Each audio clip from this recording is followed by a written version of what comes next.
Hey there, weeb goblins.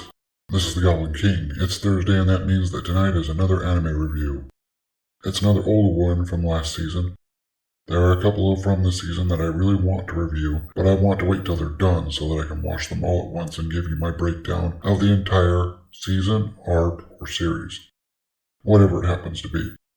Oh, and I got called out on my review of Mushoku-tensei for calling the second season when it was just the second part of the first season.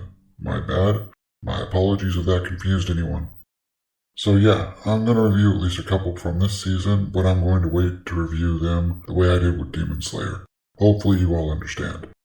So, which anime did I pick from last season to watch, you may be wondering? I'm assuming you are if you're listening to my goofy ass ramble on right now.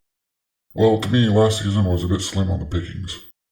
I believe I've mentioned on multiple occasions that I'm more into comedy when it comes to anime, so that's kind of what I like to review. That's generally my comfort zone there. Though I was pleasantly surprised when I rewatched Hellgirl last October, it wasn't nearly as depressing as I remembered previously. This time I managed to find what I think was a pretty good mixture of horror and comedy, and the anime is called Mieruko-chan. This one is actually really easy to break down, so here goes. Mieruko-chan is about your average high school girl, Miko Yotsuya.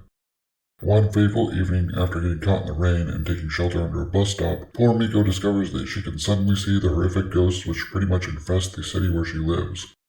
Wanting only to continue her normal life undisturbed, she makes the decision to ignore the horrid specters, no matter how disturbing and aggressive they are. See? Pretty simple, no? Honestly, that's really it. It's a pretty simple show with a pretty simple premise. Average girl suddenly starts seeing ghosts. However, rather than channeling her inner Jennifer Love Hewitt, she pretends the often grisly things that she sees don't exist at all. First off, I actually liked this series pretty well. I felt that it struck a pretty good balance overall between the horror, the comedy, and the slice of life aspects of the whole thing.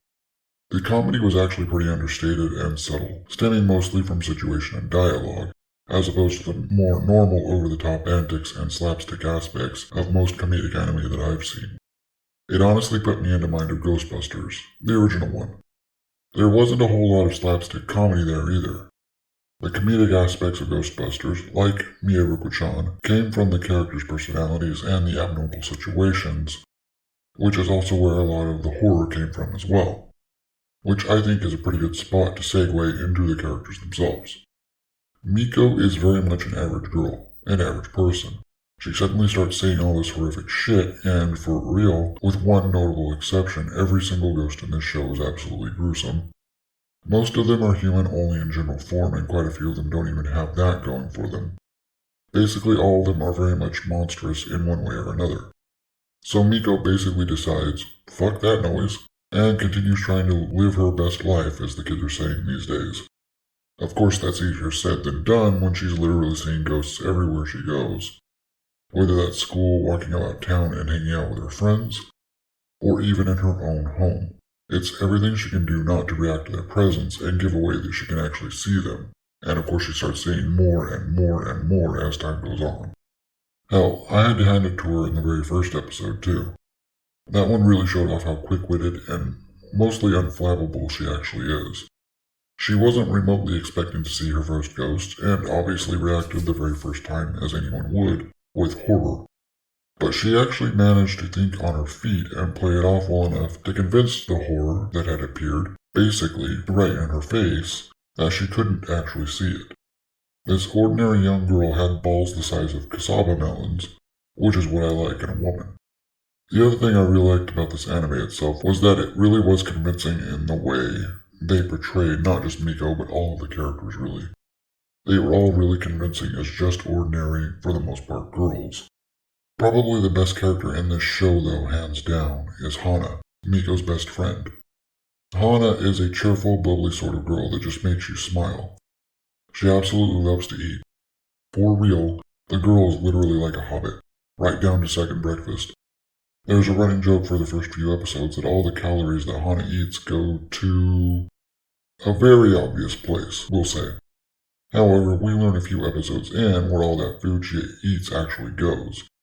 I won't give it away because it's actually rather interesting, to be honest. Hana is pretty much where most of the comedy in the show comes from, and she's completely oblivious to any of the supernatural stuff that's going on around her or with Miko. The other supporting character is Yuria. Yuria is the obvious lollybait character. She's in the neighboring class to Hana and Miko and is, well, friendless. She has a gift similar to Miko's, though it's either not as refined or powerful. The show never really got into which that was. We just know that there are entities that she can't see which Miko can. However, unlike Miko, she does have a little bit more experience since she's been seeing the ghost since she was a little girl. Outwardly, she's kind of brash, but in reality she lacks self-confidence due to the whole not having friends thing. The saddest part of this whole show for me was when Miko discovered her eating alone in the bathroom. Poor thing. Much of the comedy from Yuria's end comes from her almost deliberate misunderstanding of everything Miko says or does. Miko can legit say the most innocuous and innocent of things, and Yuria will take it as some sort of scary threat. I would suppose that the thing that I didn't like about the show was that there wasn't much in the way of an overarching story. I was going to say that the show moved slowly, but I started thinking about it, and that's really not what the problem was. It was legitimately that it was pretty episodic. I mean, the episodes built on each other, of course, but again there didn't seem to be any real overarching plot like with most of the shit I watch these days. Things from early episodes did appear in later ones, and there were 2 or 3 episodes that would continue right from the last, but no real story resolution until the very last 3 or 4 episodes, where there actually was more of a bit of a meta plot going on. I think the other thing that sort of frustrated me was the characters not actually talking to each other or confiding in each other in the least. That sort of got to me on more than one occasion during this series, where someone might know something, but both Miko and Yuria, both the characters in the know, would deliberately keep their mouths shut from both Hana and each other when the dissemination of information might have led to better or more resolutions. However, those are rather small complaints in the overall scheme of things.